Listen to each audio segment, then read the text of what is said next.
So I can't really post the last video that I just made because I don't want to out that person's name. But there are people. There are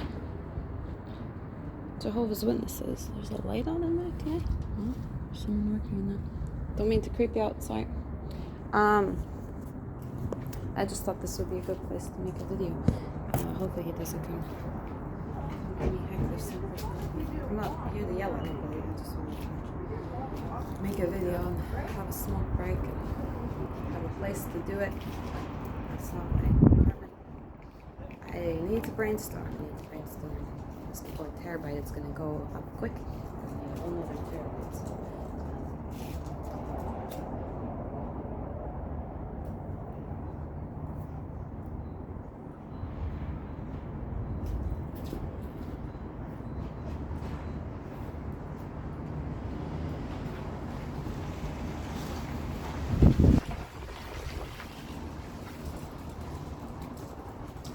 I say this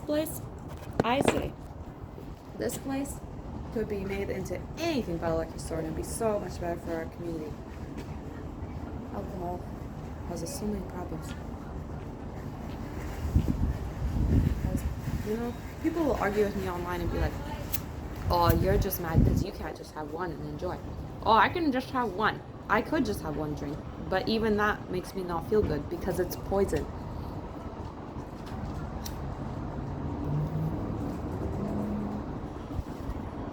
I used to get such severe migraines when I was drinking often. And now I don't. I don't get severe migraines. I haven't had... like that one summer I was drinking a lot. I cannot explain how many migraines I got. How terrible I felt all the time. I've had the odd one since I quit drinking. But not like... I had like 90 days of a migraine one time. Again, it lasted like, I counted, it lasted like, I don't know, I had another one. I was like 72 days or something straight of migraines.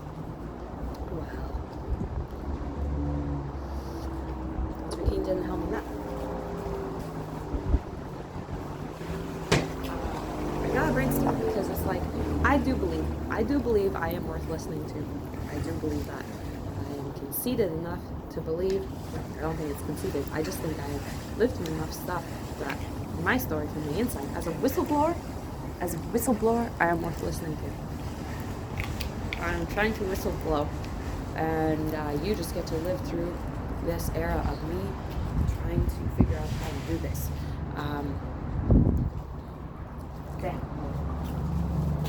I don't know, like,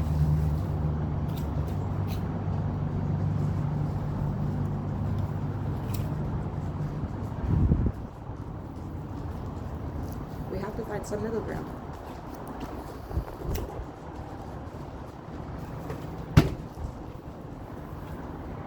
Yeah, it's like that song Middle Ground all over again. How do we find some middle ground between... How is there a middle ground between, letting it go and just being like, we'll just make fun of them for being Jehovah's Witnesses, and middle ground between concentration camps? Because I guess even people felt bad for Jehovah's Witnesses having to be in concentration camps. But everything with Jeffrey Epstein tells me that I was right. Everything with Jeffrey Epstein tells me I was right, because the Jehovah's Witnesses, they can do everything without money. They can get, in their minds, they can get excellent content of, they can be like, look, like to Jeffrey Epstein, the witnesses, they can be like, look, it's so good, you're so safe to get to do it this way through us, because we can get people to do these nasty things to their own kids without any money being exchanged. Like, if the governing body was having a sales pitch to Epstein for their services of getting good footage of this stuff, of like what my mom did to me, they're like, look, we don't even need to spend money. And you just tell all these moms, you tell all these moms of all these kids, the good-looking kids, you just tell all these moms, look, Jehovah is holy God, who you're already brainwashed from probably a generation or two in, that you'll not only be saved if you listen to these elders, you'll not only be saved, you'll get to live forever. You'll get everlasting life. And then what you do too is not only is it brainwashing, but my whole life, the elders have always encouraged people to come up to me at meetings. Like this one lady that I saw, it's like, oh damn, I don't want to get mad at her because, you know, she seems super innocent. She's just super brainwashed. I don't want to get too mad at her. You know, I'm mad at the top, the governing body, the elders. I'm not mad at the little everyday Jehovah's Witness goers because there's difference. And what a lot of them do, and what my mom would have got too as a kid, this is why my mom is so conceited, thinks so good of herself, because like me at the meetings, these sisters, the nice ladies, would just be like, you're so pretty, you know that, right? Like imagine getting to go as a younger adult where there's about 80 people. Imagine going to this kingdom hall. So there's about 80 people there. Even if it's half that, even if you live in a small town, there's 40 people there. There could be at least 2 women roughly every meeting, just coming up to you. So multiple times a week, Tuesday nights, Thursday nights, and Sundays, being like, oh, you're so pretty, you know that? Just trying to be nice. They'd be like a little bit jealous of me, and they'd be like, you're just so pretty, you know that, right? People would come up to me at the kingdom, like my brothers and sisters at the kingdom hall, my sisters would do that to me lots. Oh, you know, you're just so pretty, right? Okay, well, now you have a good night. Take care. That lady, like, she's like one of those, like, she's so nice. Like, how can I don't want to lump anybody, because some people aren't like that. You know, she is just brainwashed. She was just probably love bombed by them, and was at just happened to be at a bad point in her life. You know, lots of times they found out, like, your mom just died, or your sister just died. Oh, that's the perfect time to keep calling. Oh, they'll make a note. Oh, their person just died. And what we can do is they'll think of exactly the scriptures they want you to come back to tell you next time about Jehovah, and like it's all prepared. My whole point with all these things is it's all calculated, it's all planned, they know exactly what they're doing. These governing body members, they know exactly what they're doing. So don't let anyone try and tell you, oh no, it's just Regina that's like that. It's just Hillary's story that's like that, because it's not. They are like this. And Jeffrey Epstein, the whole reason I wanted that list, I really thought, you know,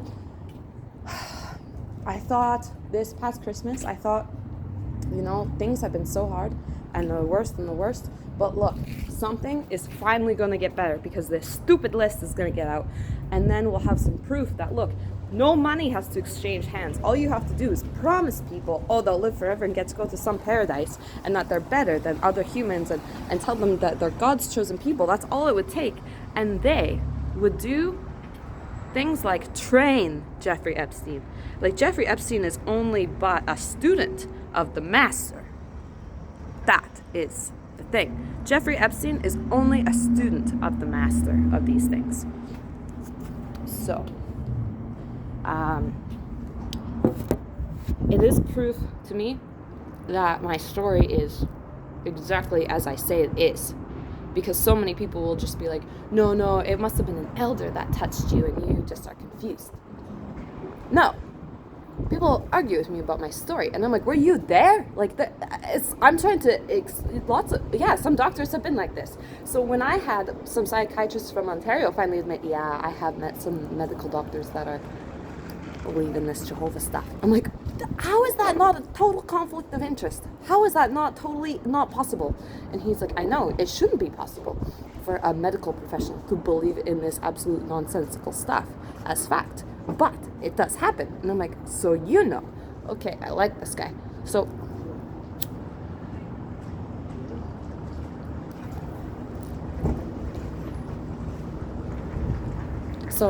I mean, obviously, it only proves more how powerful they are that this Epstein list hasn't come out, right?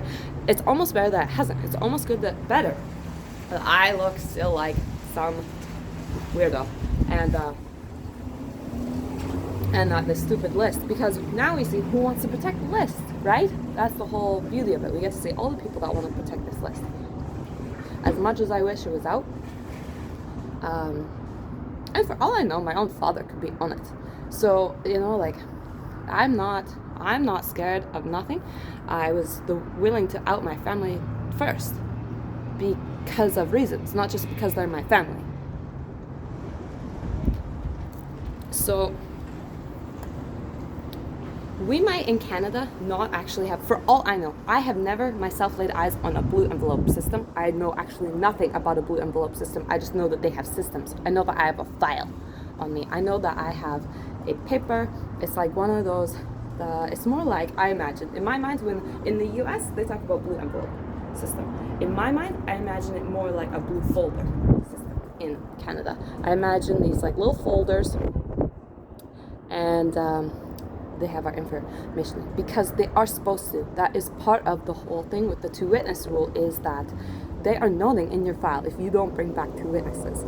They're noting in your file all kinds of things. Whatever they've talked to you about. My red hair, them asking me to not dye my hair would have been written in a file. And they threaten you with that stuff. They'll be like, well, this might go in your file. Like,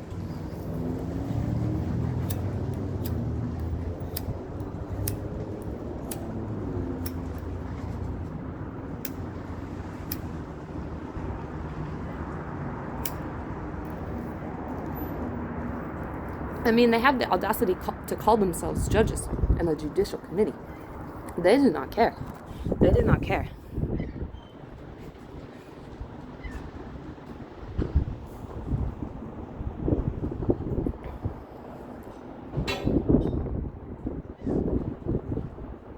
It's just very hard to keep speaking about this stuff in my own space where I'm supposed to live, because it's like all this energy is just coming out now on where I want to live and where I want to be peaceful and make my nice art and get to just in anyone's way. I feel like I'm in people's way and I don't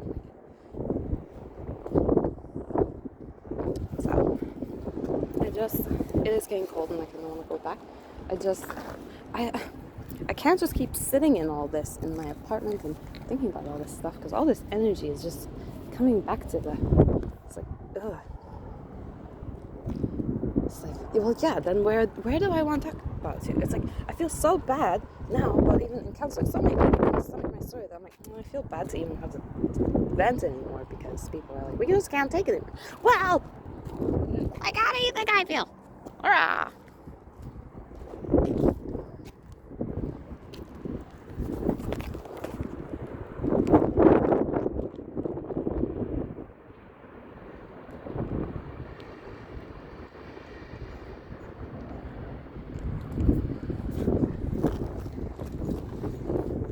I'm not in no mood to yell. I'm just in the mood to be recorded and just like I just want this to be over so bad. This is all driving me so nuts.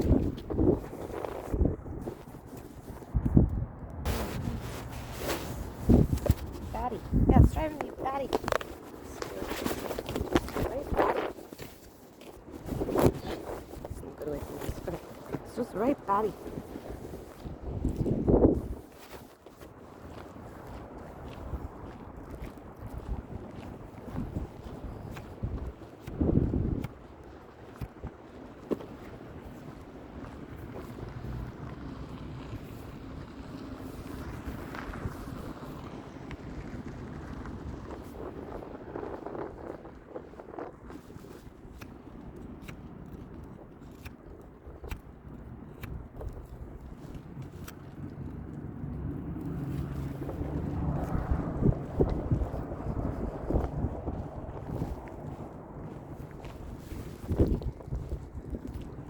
Feel nuts. All right.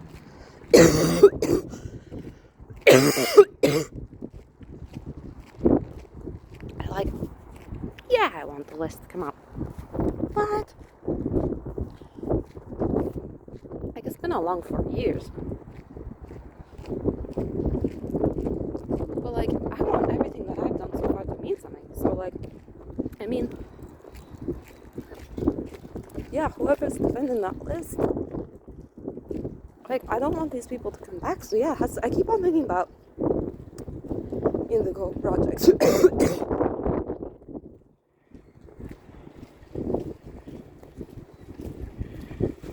And I just keep thinking about,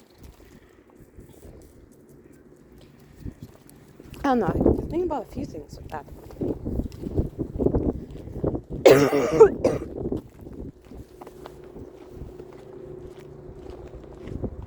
It's just like, to think that, I guess, it's just this thing of like, people want a savior, but there is no such thing.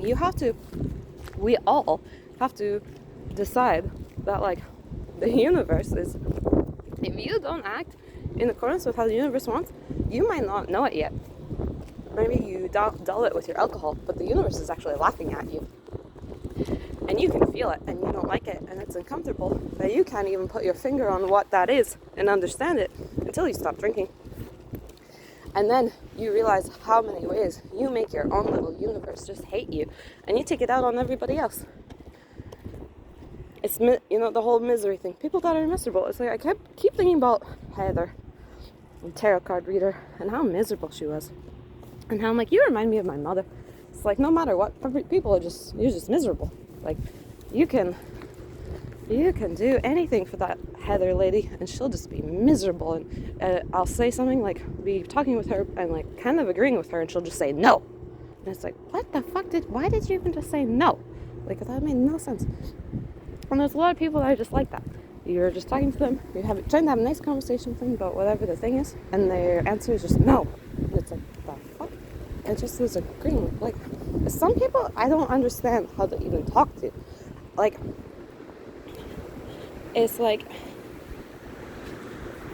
how do you explain the universe to people that really don't even understand what it is? Like, how do you explain that literally every single little thing? Like, how do people get that yet? Like, like, I'm as much that tree as I am this ring on my finger, I am this thing I'm wearing. It's like, yeah, resistance is beautiful. Resistance is beautiful.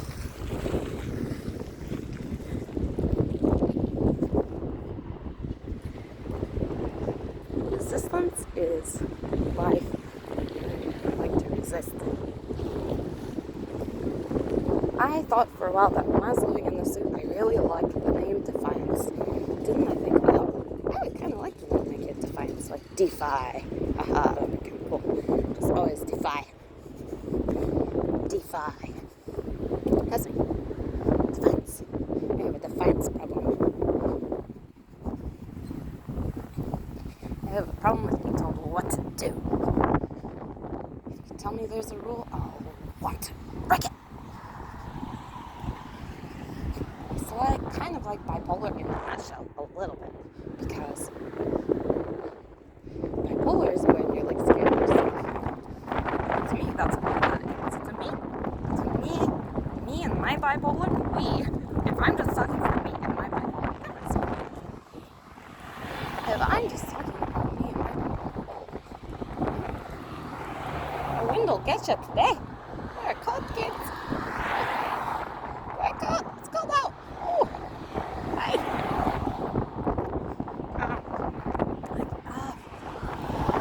To me, bipolar means